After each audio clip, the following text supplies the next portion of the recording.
tous les pairs de Forex et voir qu'est-ce qu'on pourrait potentiellement avoir comme setup pour cette semaine. Alors, dans un premier temps, on va commencer par CHF JPY. En fait, j'ai déjà fait un tri pour ce qu'il y a potentiellement cette semaine.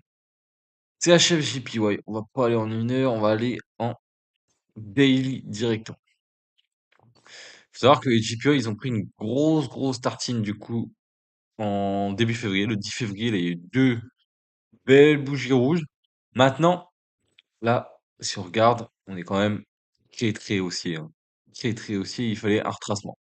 On a eu un retracement, on est revenu dans des zones intéressantes.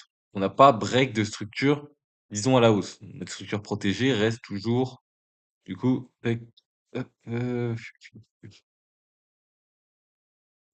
ici, bon, un peu plus bas, tac, ici.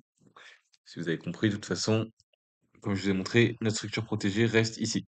Donc, potentiellement, on revient dans des zones ici, on refait du break et on pourrait s'attendre déjà à remonter. Le seul problème, c'est qu'on est descendu très fort. J'aurais préféré qu'on descende plus doucement, donc descendre doucement, tac, et forte impulsion à la hausse. Là, on a eu une belle correction forte et là, pour l'instant, on range. Ce qui veut pas dire qu'on va accélérer à la hausse. Donc, moi, je surveille. Je sais que je vais attendre une confirmation pour rentrer. J'aurais bien, j'aurais bien vu.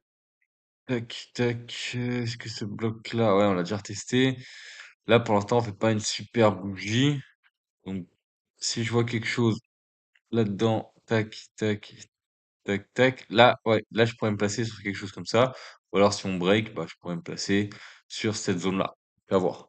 À voir en fonction de ce qu'on donne à l'ouverture. Et après, bah, si le marché, disons, il vient ici, mais il me fait rien d'intéressant, il descend, bon, bah voilà. Souci, on prend pas. Donc voilà pour le JPY. On a à peu près la même chose là-dessus. Sauf que le petit point en plus, c'est que là, on est plus sur du retracement, disons weekly, daily.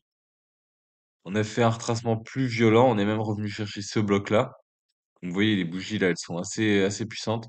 Et pour l'instant, on est en train d'accumuler. On range, on va dire, pour avoir des impulsions. C'est souvent comme ça que ça se passe. Vous voyez, ici, on range, boum, grosse impulsion. Ici, on range, grosse impulsion. En fait, c'est tout le temps un peu comme ça, hein, que ça se passe, hein. Le prix, il évolue, donc il fait, dans un premier temps, tac, un range, tac, et ensuite il break, souvent il reteste, et ensuite il explose. Ou alors à l'inverse, il break, il reteste, et il explose. Donc là, pour l'instant, on est dans la phase de range. Donc on aura potentiellement une explosion. Surtout que, disons que c'est plus de la structure H1, là pour l'instant, on est en train de créer, si je fais ça, ça, ouais, on est en train de créer potentiellement une cassure ici, peut-être. Donc on casserait. Si on casse impulsivement avec des belles bougies et qu'on retrace et qu'on repart, ça peut être intéressant pour prendre un achat. Donc voilà les deux premières paires. Donc ça, c'est un trade que j'ai en cours. Bah, je vous avais dit, grosse trendline ici, création. On avait réagi dans une belle zone. Qu'est-ce qui s'était passé? On avait eu des taux d'intérêt du coup à ce niveau-là, ouais, le 17. Donc on avait break cette zone-là. Donc je me suis placé ici avec un SL au-dessus. Pour l'instant, rien de fou, hein, rien de fou. Sur la bougie weekly, on a eu un doji, donc le prix ne sait pas trop ce qu'il va faire. En daily, on avait une belle impulsion ici. Bon, mon TP n'est pas ici. Mon premier TP ici et mon deuxième serait ici. Euh, on avait une belle impulsion en daily. Pour l'instant, on l'a bien retracé. À voir, hein. À voir, le prix peut clairement venir me SL ou partir au TP. Moi, j'avais assez confiance en ce setup. Bon, maintenant qu'on a pris la trendline, c'est un peu chiant qu'il ait pas continué sa baisse. J'aurais bien aimé qu'il descende au moins jusqu'à là. Mais pour l'instant, c'est un setup que j'ai en cours. Et du coup, c'est pour ça qu'il est mal rangé. Il doit être ici. Voilà. Et voilà. Donc là, il y a moyen de se replacer, mais à voir.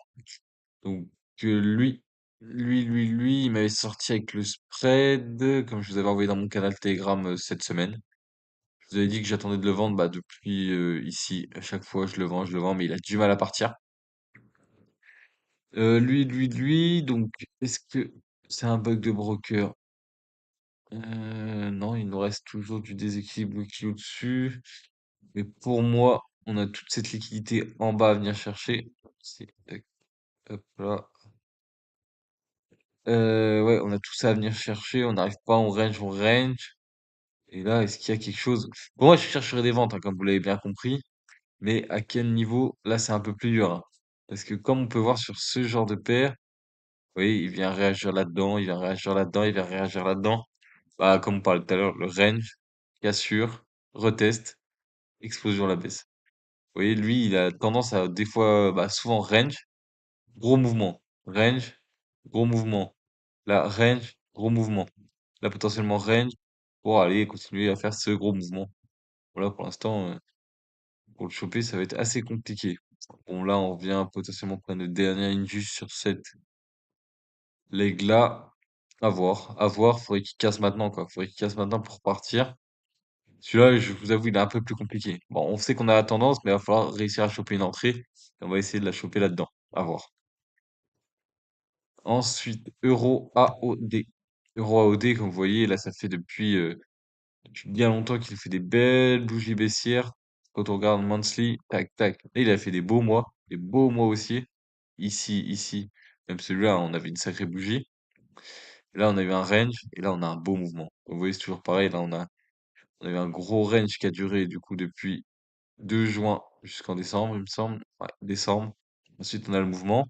Là, potentiellement, on arrive sur des zones où on peut réagir. Comme vous voyez, c'est la grosse zone d'impulsion. Après, c'est sûr que on arrive quand même pas mal fort dedans. Donc là, en daily, parce que j'étais en weekly, on voit bien que ouais, ça, la tendance de fond est bien baissière.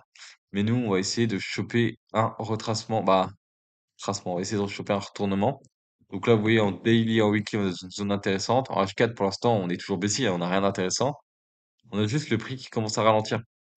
Donc vous voyez ici, les impulsions baissières, tac, tac, tac, des grosses impulsions baissières, ici, grosse impulsion baissière, ici, grosse impulsion baissière.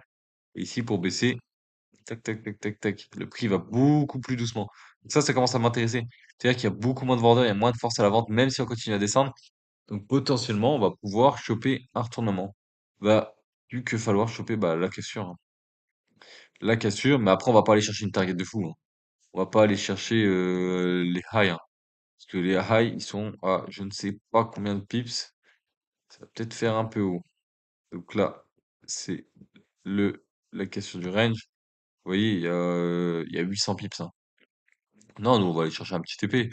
Mais ouais, il faudrait déjà qu'on ait une confirmation. Si on a une confirmation dans cette zone, bah pourquoi pas l'acheter? Pourquoi pas l'acheter? Donc voilà, tac. Et là, on a GU qui potentiellement pourrait être dans une zone intéressante. On a une grosse impulsion. Là, on est en train de retracer, on retrace, on retrace, on retrace. Et comme vous voyez, les impulsions haussières, bah ici on avait beaucoup de momentum haussier. Là, on crée une grosse trendline. Donc, on revient dans une zone qui est très intéressante pour moi. Pour moi, la première fois qu'il est revenu, donc ici, c'était pas super intéressant. J'aurais voulu qu'il descende du coup. Si je mets en daily, et on n'a pas touché ce bloc. J'aurais déjà voulu qu'il revienne dans ce bloc. Maintenant, on est dedans. S'il peut me faire une confirmation, ouais, je pourrais sûrement le long. Je pourrais le long. Mais, tac, tac, tac. Ouais, si. À voir. À voir. Donc voilà, pour cette semaine, c'est tout ce que j'ai pour l'instant. Donc j'ai pas des milliers de choses. Après, si ça bouge dans la semaine, j'aurai potentiellement des autres setups, hein, on sait pas, hein. Là, si je regarde investing pour les annonces éco de cette semaine, là. Alors, nouvel an chinois, ouais, comme la semaine dernière. Ouais, lundi, ça va encore. Mais pas trop mal. CNI, tac, tac, tac.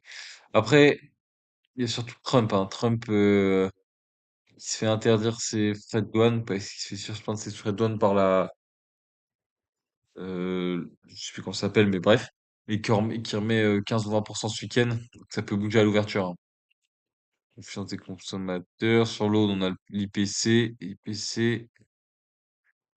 On a le discours de Trump le 25 avril, bon, à 3 heures du mat. Tac, tac, tac. PIB, discours du président Trump, IPC sur le JPY. Donc ouais, il y a quand même de l'annonce. Bon, le site a l'air d'être bloqué. Ah, non, ça revient. Bon, bref. Je vous montrerai ça sur mon canal Telegram, ce sera plus simple parce que là, ça a l'air de bugger à moins que ce soit revenu. Ouais, non, ça bug. Mais on a quand même pas mal d'annonces, hein. Donc c'est à prendre en compte quand même. Donc voilà, vous avez eu toutes mes paires. Vous savez il y en a pas des milliers, hein, cette semaine. Donc NZD, CHF, je suis dedans. Peut-être potentiellement reprendre une confirmation si vous voulez rentrer. On a le GPO à l'achat, le GPO à l'achat, 6 confirmations. CAD CHF en vente comme notre NZD CHF, donc ça conflue quand même. On a l'euro AOD à l'achat, comme je vous l'ai dit, si on a une confirmation, pareil, toujours pareil. Et le GU à l'achat aussi. Donc voilà. N'hésitez pas à rejoindre mon Telegram et un petit commentaire, ça fait toujours plaisir, un petit like aussi. Allez, sur ce, bonne soirée.